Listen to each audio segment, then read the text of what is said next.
Sige. Ito lang ho yan.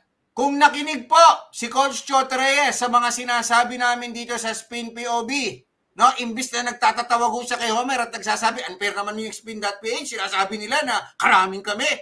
Welcome to Kai Hopes TV, lamang ang may subscribe na. Malaking tulong ito at salamat sa suporta mga ka-hope. Ay updates mainit-init pa. Jordan Clarkson di na pinagtanggol so Coach Chot dahil napagtanto na niya ang dahilan bakit galit ang mga fans. Noon pinag-defend niya pa na may pahawak pa sa balikat. At Snowbadua ng Spin.ph may pahayag kay Chot Reyes. Totoo naman karaming ka eh. Di ba? Ang hindi ka lang nag-cramming sa suot mo, pinaghandaan mo eh. 150,000 yung suot mo, paulit-ulit naman.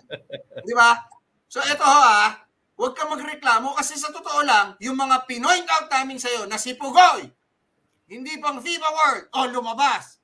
Di ba? Na si Kai Soto, lembot-lembot pa, lumabas. Di ba? Buti nga si Keeper Ravena bumawi eh. Kaso ang problema mo, pag nilabas mo si Keeper Ravena, wala ka ng steady point guard. Kasi wala kang RJ Abarrientos, wala kang Robert Bolick. Hindi ka kasi nakikinig. Alam natin walang ibang point guard na nakuha katulad nila Bolick at RJ Abarrientos dahil wala silang nakuhang invitation kay Chot at SBP. Na posibleng dyan magwala, no, at magpetisyon sa resignation itong si Chot Reyes. Hindi mo maiiwasan yan eh.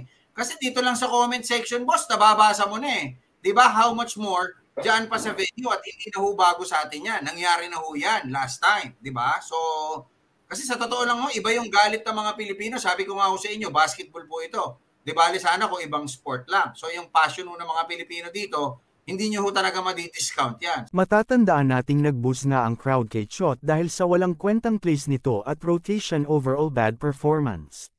Siguro isang nakikita ko dito is ano ba talaga yung play para doon sa mga players natin. Kasi mapapansin ninyo, ang magbababa ng bola si JC, ang titira ng pilit si JC.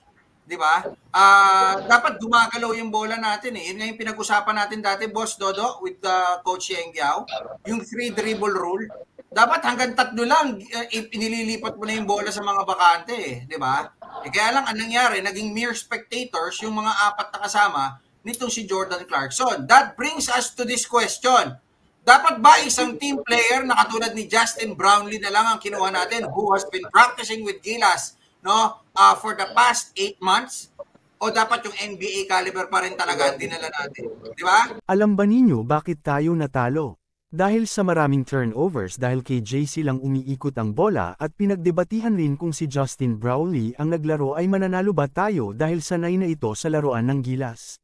So kasi ang masakit kasi dito, tanungin kita Ryan Reyes, is kahit sa China, hindi natin nakasama ito si Jordan Clarkson eh. So kung ako man si Jordan Clarkson na naglalaro, hindi ko alam yung upside, hindi ko alam yung strengths, hindi ko alam yung weakness ng kakampi ko, hindi ko talaga papasahan ng bola. Yun nga lang, nag-backfire. Dahil nga wala tayong shooter, nagkumpul yung dalawa, di ba, na magbibigay ng pick, wala talaga mapapasahan si Clarkson. Wala ka shooter sa labas eh. Di ba? Dapat may nabakanting 1, 2 player doon dahil 3 yung bantay nito si Jordan Clarkson. Napansin din natin na kulang tayo sa shooter katulad ni Ray Parks at Jordan Heading na di nakasali sa Final 12. Tapos bukod dun, boss, ang isa pang napansin natin, Junmar Fajardo, isa talaga sa reliable natin underneath the basket. Iniaangat siya nung kanyang offensive player doon sa may 3-point area. So ang tendency, wala tayong offensive rebound, wala tayong defensive rebound. We're limited to 1 shots, no? Kadalasan, no, doon sa laro against Angola. So, tsaka isa pa, Boss Dodo, balikan ko na yung sinasabi mo kanina, is maganda yung naging play natin ng first half, kaso nung nag-adjust po yung coach ng Angola sa second half, natulala na tayo. Nga na. Well, ako, ang final word ko dito is saan po nagkulang ang Gilas Pilipinas, kaya puno ng frustrations at disappointment yun po mga Filipino basketball fans. Well, napakaraming bagay. Yung nabanggit ng mga kasama natin kanina, nagkulang ho tayo sa preparasyon. Tama. Kulang ho tayo sa sistema. Kasi kung kulang ho tayo sa preparasyon, nagkaroon lamang ho sana tayo ng sistema, hindi ho tayo matatalo. Di ba? Eh nako, kung tatanungin nyo nga po ako, nagulat ba ako na ganito yung sitwasyon natin? Hindi. Kasi Thank you for watching, like and subscribe.